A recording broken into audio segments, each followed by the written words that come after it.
Keberpihakan dalam dunia politik itu seakan bersifat penyedap saja, ataupun ketidakberpihakan dalam dunia politik itu hanyalah penawar rasa saja. Hal ini sudah terbiasa terjadi di kalangan antar para elit politik, antar para elit partai politik, para kader partai, petugas partai yang kesemuanya itu hanyalah soal kepentingan belaka.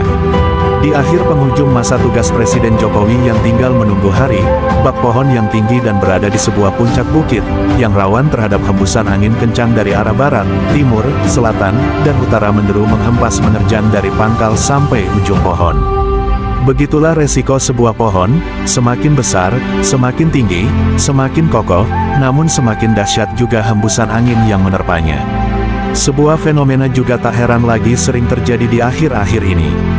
Dulu memuja-muja, sekarang mencelanya. Dulu membela-bela, sekarang ikut menyerangnya. Dulu sangat loyalis, sekarang di luar barisan. Dulu sejalan, sekarang berseberangan. Dulu jempol atas, sekarang jempol terbalik. Dulu merasa kawan, sekarang jadi lawan. Dulu merasa nyaman, sekarang jadi ancaman. Dan masih banyak lagi contoh-contoh lain dulu lain sekarang yang lainnya. Itulah dunia politik, perubahannya sangat dinamis, tidak mengenal waktu, tidak melihat siapa, tidak beralasan mengapa, tidak tahu di mana. Yang jelas politik hanya mengenal kepentingan, baik itu kepentingan secara individu, maupun kepentingan secara kelompok. Ada banyak contoh yang terjadi dalam kepentingan politik dan perubahannya. Salah satu contoh yang terjadi di akhir-akhir masa jabatan Presiden Jokowi. Dulu ada salah seseorang yang menjadi salah satu menteri dalam kabinet kerja Jokowi, di mana dalam jejak digitalnya pada saat itu sangat memuji-muji Presiden Joko Widodo. Pak Jokowi itu ibadahnya terjaga. Duduk di forum internasional pun kalau waktunya sholat, dia sholat. Itu pengalaman pertama saya, kaget gitu. Saya belum sebulan jadi Menko Polhukam, berangkat ke KTT ASEAN di Thailand. Nah, kan ini rombongan Pak Jokowi di depan gini ya, ini para presiden, perdana menteri di depan, lalu di belakangnya ada saya, Bu Retno, siapa gitu. Sedang acara gitu asik, Pak Jokowi keluar. Protokolernya kan kalau pimpinan keluar yang di belakangnya maju. Betul. Nah, saya disuruh maju oleh Bu Retno. Maju Pak, loh Pak, Bu, saya duduk sama presiden itu. Iya kata. Lah Presiden Jokowi kemana? Sholat katanya. Begitu deh. Di kemarin juga di Kamboja juga begitu. Waktunya siang, diberi waktu makan siang 1 jam. Pak Jokowi makannya 20 menit aja. 40 menit sisanya atau 30 menit sisanya tuh sholat sendiri. Jadi selalu ingat waktu ya Pak ya? Selalu ingat dimanapun itu, walaupun jamnya berbeda Pak. Iya, menjaga dia. Ya, luar biasa Pak, Bapak Presiden. Iya. Itu tidak bisa dilupakan juga ya Pak, berarti pengalaman. Iya, terkesan. Saya lalu bicara kepada publik. Anda ini kepada masyarakat yang selalu mengatakan pemerintah anti-Islam, kamu gimana bilang pemerintah anti-Islam? Wong presidennya rajin sholat, di masjid para menterinya, di kabinet para menterinya puasa Senin Kamis, sholat kalau waktunya sholat. Kok mau dibilang anti-Islam bagaimana? Saya bilang, saya ini saksi, saya sering ikut Pak Jokowi. Jokowi bilang, Pak, kepada saya, Pak Menko kata, itu pinjol itu gimana? Pak, itu sudah saya koordinasi, itu katanya hukum perdata. Masa orang jahat gitu tidak ada hukumnya, kata Pak Jokowi. Lalu saya panggil ya, saya undang polisi. Tindak, tangkapi semua, tangkap gitu. Pak Jokowi itu dalam hal-hal begitu sensitif dan cepat. Cuma kadang-kala dibawa kan, kalau ada orang yang kemarin gambar moral aja kok dihapus, lalu dipanggil orangnya, kata Pak Jokowi, ngapa? Kata, ya begitu biarin aja Pak Jokowi. Itu bukan Pak Jokowi sebenarnya, orang demo ditangkap apa gitu marah loh. Kan tahu itu bahwa banyak itu Kapolres di masa dulu itu kalau dia akan jadi Kapolres yang disuani duluan adalah preman, iya kan? Dulu nggak ada orang bicara begitu. Pak Jokowi yang mengatakan, apa kok Kapolres datang ke preman, kedatang orang ormas perusuh gitu atas nama biar keamanan gitu. Ada Kapolda baru, ada Kapolres baru, malah datang kepada sesepuhnya ormas yang sering membuat keributan. Tapi apakah cara itu betul? Hati-hati, jangan menggadekan kewibawaan dengan sowan kepada pelanggar hukum. Nah, kita Dulu kan sering merasa gitu juga kan, begitu ada Ya, supaya aman selama menjabat. Gitu. Malah datang ke rumah penjahat dulu. Itu dua hal ya. Satu, Pak Jokowi itu tahu detail tentang apa yang harus dilakukan. Jadi tidak boleh ada menteri main-main atau berbohong gitu. Beliau itu tahu data angka sekalipun tahu tentang apapun. Jadi setiap menterinya tuh dia kuasai bidang tugasnya dan harus melakukan apa, dan dia tidak melakukan apa beliau tahu itu. Ini uang rakyat, uang yang dikumpulkan dari pajak baik PPN, PPH, Badan PPH Perorangan, PPH Karyawan, dari biaya ekspor, dari BNPB, dikumpulkan dengan cara yang tidak mudah, kemudian belanjanya belanja produk impor. Bodoh sekali kita.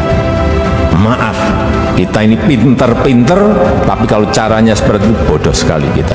Satu. Yang kedua, Pak Jokowi itu sungguh-sungguh itu mempunyai tekad untuk memperbaiki Indonesia dalam semua bidang yang menjadi kewenangan beliau. Di bidang hukum misalnya, itu sungguh-sungguh sejak awal. Pokoknya Pak Mahfud diangkat untuk menegakkan hukum tanpa pandang bulu. Selama ini saya sudah berusaha dalam posisi saya untuk membuat pintu-pintu penegakan hukum, tapi ternyata misalnya tidak jalan. Kan batas seorang presiden tuh menegakkan hukum sampai pada membuat keputusan, bukan pada tingkat eksekusi. Nah, di tingkat eksekusinya ini kadangkala tidak jalan, kadangkala tergantung ke lembaga lain juga, bukan pada presiden. Oke. Nah, yang terakhir misalnya soal Jiwasraya, soal Sabri misalnya, itu kan itu prestasi luar biasa bisa dibuka oleh pemerintah sendiri, dan isu di luaran yang mengatakan wah itu biaya kampanye pilpres dan sebagainya. Pak Jokowi bilang ke saya, bongkar itu semua, siapapun pelakunya, apa ada orang di sekitar saya, apa di sini, bongkar semua. Pokoknya hukum harus ditegakkan. Saya dapat gitu. Pak Jokowi yang saya tahu itu dia itu pertama bekerja dan responsif sebenarnya untuk hal-hal yang sehari-hari. Nah, oleh sebab itu karena ini debat terakhir untuk Cawapres, saya ingin sampaikan terima kasih kepada Pak Jokowi karena 5 tahun yang lalu atau 4,5 tahun yang lalu beliau meminta saya menjadi Menko Polhukam. Saya semakin banyak belajar dan tahu bahwa beliau itu sangat peduli terhadap kesejahteraan rakyat dan kebaikan rakyat. Itulah sebabnya pada tahun ini saya bersedia pula ketika diminta menjadi cawapresnya Pak Ganjar Pranowo. Tentu saya juga mengucapkan terima kasih kepada Bapak Presiden Joko Widodo yang telah memberi kesempatan kepada saya selama ini untuk berkhidmat kepada pemerintahan dengan leluasa sehingga bisa ikut membangun bangsa dan negara.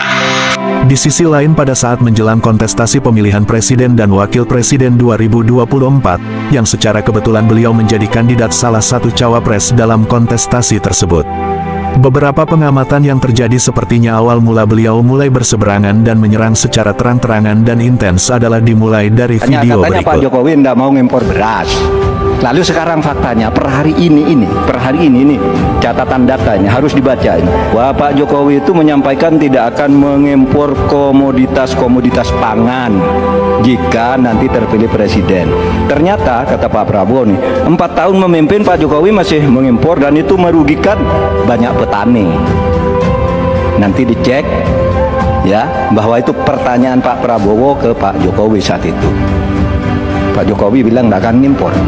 Tapi sampai sekarang kita masih mengimpor banyak. Malah semakin banyak mafianya impor-mengimpor bahan pangan itu. Nah, itulah sebabnya apa usulan Anda untuk menyelesaikan masalah 5 tahun lalu ini. Pertanyaan saya bukan itu. Pertanyaannya itu, dulu Pak Prabowo bertanya, katanya Pak Jokowi tidak mau ngimpor beras. Lalu sekarang faktanya per hari ini catatan datanya harus dibaca ini. Impor kedelai 2 juta ton, susu 280 juta ton, gula pasir 4,7 ton, beras 2,8 ton, daging sapi 160 juta ton. Ini hasilnya seberapa dari hasil debat dulu yang tanggal 17 Juli itu.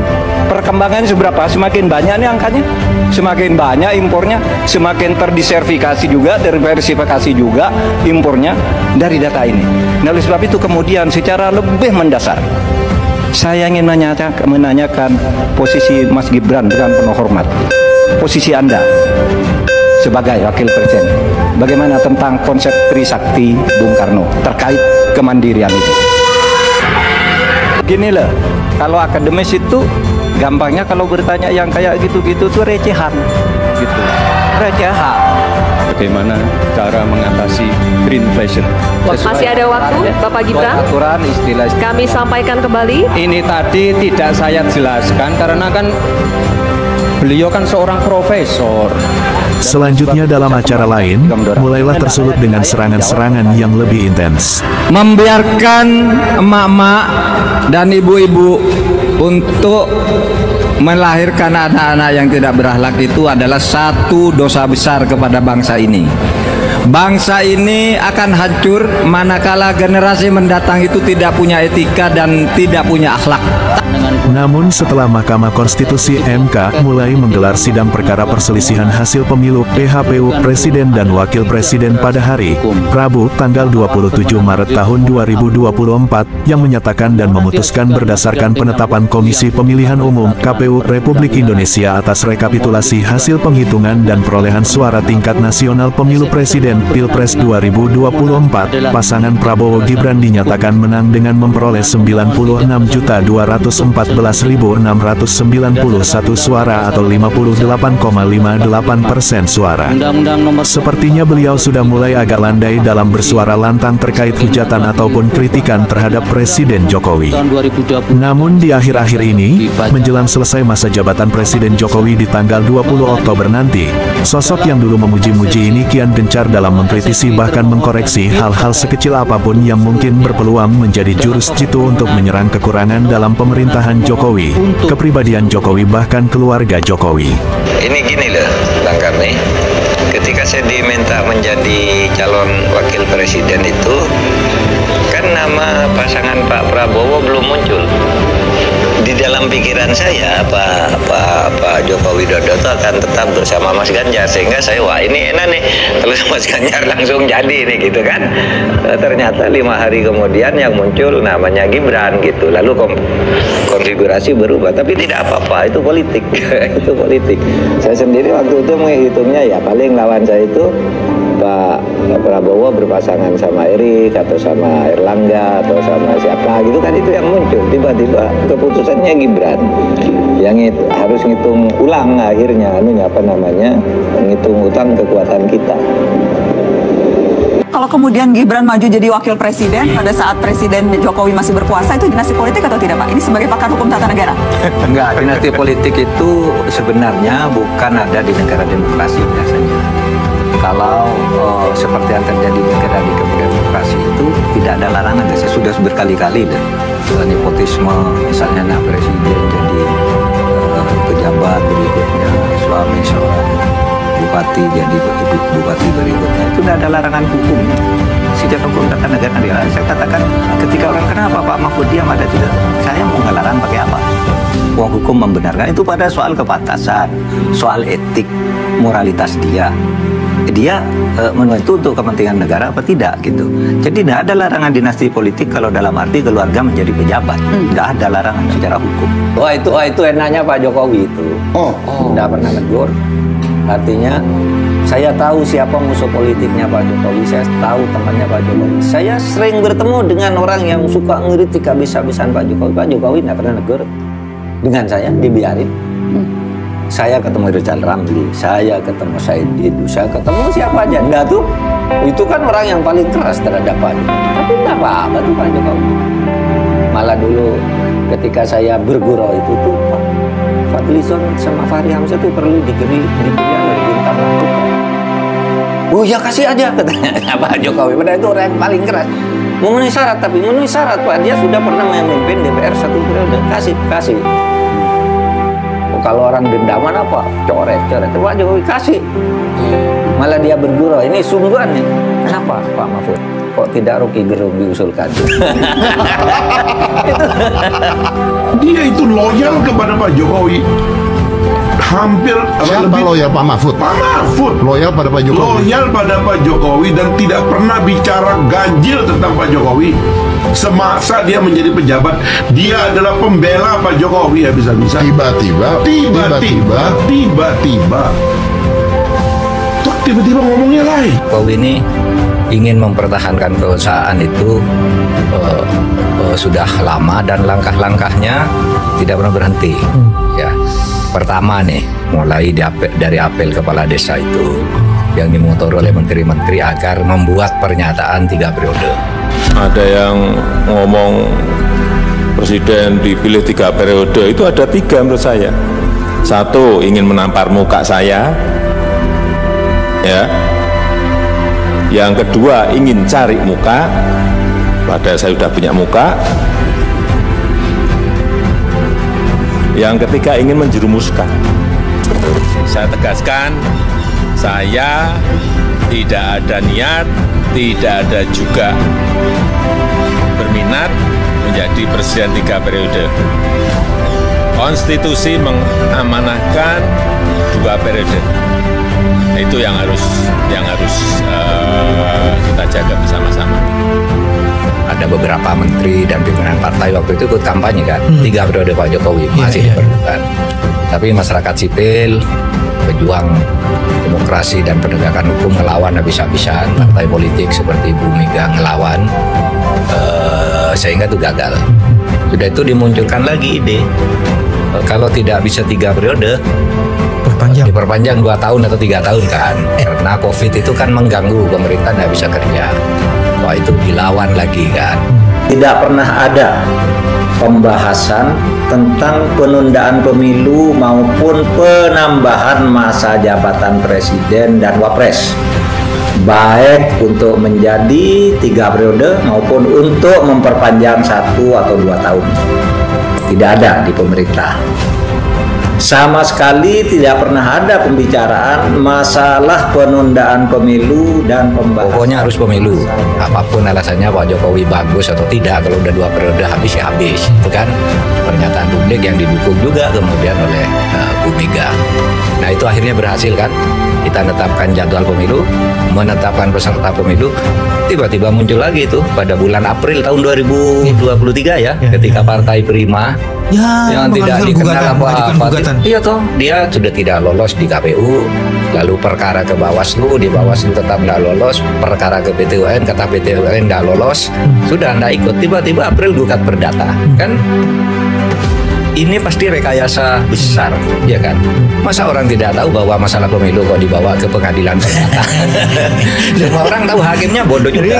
Saya harus katakan, hakimnya ini bodoh atau pura-pura bodoh karena sesuatu. Kan tidak mungkin pemilu kok diadili perdata. Dan itu tiba-tiba kapan gugatnya Partai Prima tuh seperti apa kekuatannya gitu, tiba-tiba menang kan?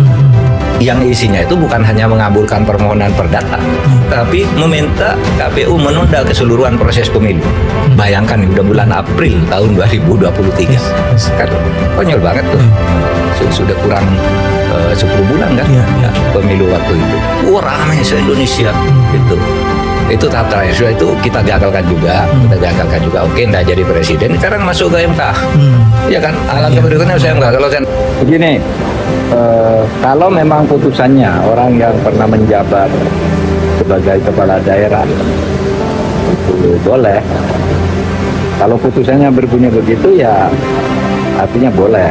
Karena apa? Karena putusan MK itu bersifat final.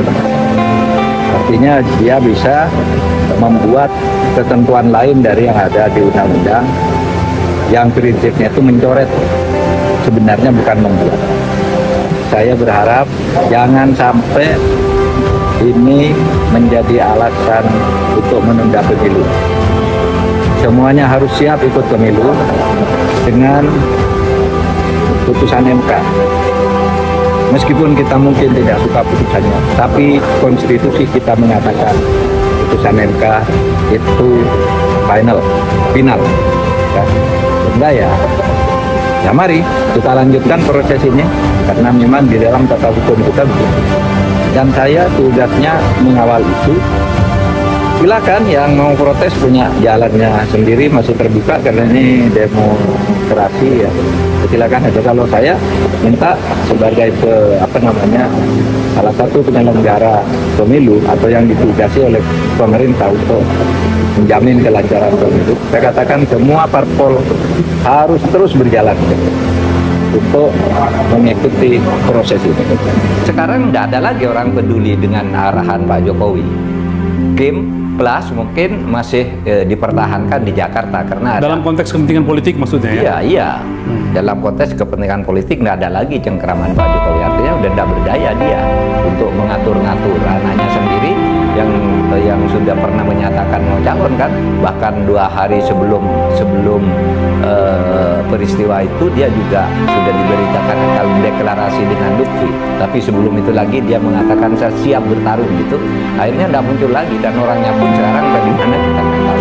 Tidak ada lagi hegemoni di mana Pak Jokowi baik langsung maupun tidak langsung secara terang-terangan mengendalikan situasi di berbagai daerah. Sekarang kan sudah tidak ada lagi itu ya bukan tidak mau tapi tidak bisa lagi dengan peristiwa ini. Tidak ada jalan untuk melakukan itu lagi. Iya, karena public common sense itu tidak bisa dibuat. Sehingga boleh. Dan Pak Jokowi tidak bisa cawe-cawe sekarang. Jalannya udah ditutup semua. Golkar sudah tertutup kan. Kemudian mau ngatur daerah sudah tertutup. Kemudian mau buat apa lagi dalam waktu pendek ini melakukan rekayasa untuk memperpanjang jabatan, untuk membuat tangan-tangan kekuasaan di pemerintah daerah. Iya bisa barangkali di daerah tertentu, barangkali di Medan misalnya ya, mungkin di beberapa bagian di Jawa Tengah bisa, tapi tidak seseram yang terjadi sebelum 21 Oktober. Ini sudah keterlaluan. Jadi begitu waktu Gibran sudah diputus, dia oleh MK diputus boleh calon gitu ya. Kemudian saya katakan karena ini putusan peradilan kan harus diikuti. Putusan pengadilan itu meskipun salah kan harus diikuti kan. Ya kita sudah mutus, sudah diikuti. Ini rupanya Pak secara politik ya, Pak Mulyono itu semakin parah mainnya. Pak Jokowi maksudnya? Iya. Kenapa? Kok kemudian main lagi di Mahkamah Agung? Wah. Tapi ini confirm Pak ya, bahwa itu semua desain dari... Iya diyakini secara politik. Iya kan? Gimana caranya seorang hakim agung memutus sesuatu yang menurut undang-undang hanya boleh dibatalkan oleh Mahkamah Konstitusi? Lalu menjadi konform bahwa salah keputusan Mahkamah Agung ini ketika MK memutus bahwa itu bukan urusan Anda, ini udah benar nih undang-undang, kan menjadi konform bahwa itu ada permainan. Nah siapa yang main lalu itu analisis politik kan? Dia bisa nunjuk orang begitu, tapi analisis politik itu memungkinkan karena yang paling berkepentingan di situ memang keluarga Pak Jokowi. Bahkan si Kaisang bilang, oh saya siap calon, kan gitu kan? Bahkan sebelum diberitakan pergi ke dengan apa namanya private jet ke Amerika itu kan dia masih mau deklarasi di Jawa Tengah kan? Siap deklarasi. Nah sebelum itu lagi dia sudah menyatakan saya siap menjadi calon baik melawan Ridwan Kamil maupun melawan Anies untuk Jakarta. Masih ada tuh rekamannya. Artinya dia yang berkepentingan dengan itu semua. Nah, maka saya bilang ini sudah parah sehingga saya meningkatkan tensi saya ini harus lebih belak-belakan bahwa ini permainan ya, permainan yang sudah menjadi pergunjingan orang tapi pura-pura tidak dengar kan ya, karena belakangan Pak orang melihat kok Prof Mahfud begitu sekarang ya, dulu termasuk orang yang selalu mengapresiasi Pak Jokowi begini-begini, tapi kok apa karena dia kalah pilpres, bukan karena itu ya buat Anda sama teman-teman? Kan saya meyakinkan dulu publik saya menerima kekalahan ini, begitu divonis saya menerima kekalahan ini, kemana-mana saya bilang sudah Pak Prabowo menang, Gibran sudah, gitu kan, itu untuk meyakinkan publik publik dulu bahwa secara hukum saya sudah oke. Tapi sekarang sebagai warga negara saya melihat kok seperti ini nih, mainnya rusak bener nih orang-orang gitu ya. Sehingga lalu saya semakin keras. Kalau saya kan gampang dalilnya ya Mas Akbar ya, kalau kata Nabi itu kalau engkau marwa minkum mungkaron fal wajir biyadi. Kalau kamu lihat kemungkaran, betulkan dia dengan kekuasaan. Kalau kamu sudah tidak punya kekuasaan, betulkan dia dengan lisanmu. Lalu kalau kamu sudah tidak berani dengan lisan, maka berdoalah kamu agar orang itu dicegah oleh Allah. Itulah yang paling rendah, doa itu ya. Nah saya ini ambil yang kedua, saya lisan. Lisan pakai nada netral, nggak didengar, keras saja sekalian, iya kan? Ya. Keras saja sekalian, ya. Kan saya nothing tulus kan, saya ilan apa? Saya lawan, ini untuk masyarakat, gitu. Saya sudah nyatakan saya sudah kalah, gitu. Kita terima itu. Kalau kita lihat yang kemarin-kemarin yang kita kritik itu kan, semua kawan-kawan kita yang sekarang mengkritik kan ada di sebelah sana. Sama dengan para pemuji Pak Jokowi, gitu. Yang setelah 9 tahun bersama Jokowi, tiba-tiba dia bilang hari ini Pak Jokowi berubah. Padahal dia yang berubah, Pak Jokowinya dari dulu begitu-begitu aja. Coba lihat cara ngomongnya begitu-begitu aja, ya kan? 2019 itu Pak Jokowi kan ingin Pak Mahfud, ya. Tapi kan Pak Mahfud nggak sadar bahwa yang menolak beliau bukan Pak Jokowi. Yang menolak itu saya nggak sebut, tapi yang jelas bukan Pak Jokowi. Lalu kemudian beliau sudah pakai baju dan banyak kecewa. Setelah itu Pak Jokowi menang dengan tantangan dari banyak orang. Pak Mahfud diminta jadi Menko Polkam. Menko Polkam itu bukan jabatan main-main. Kita bilang ya, Menko itu dalam tradisi kita tuh tidak ada undang-undang. Karena dia orangnya presiden.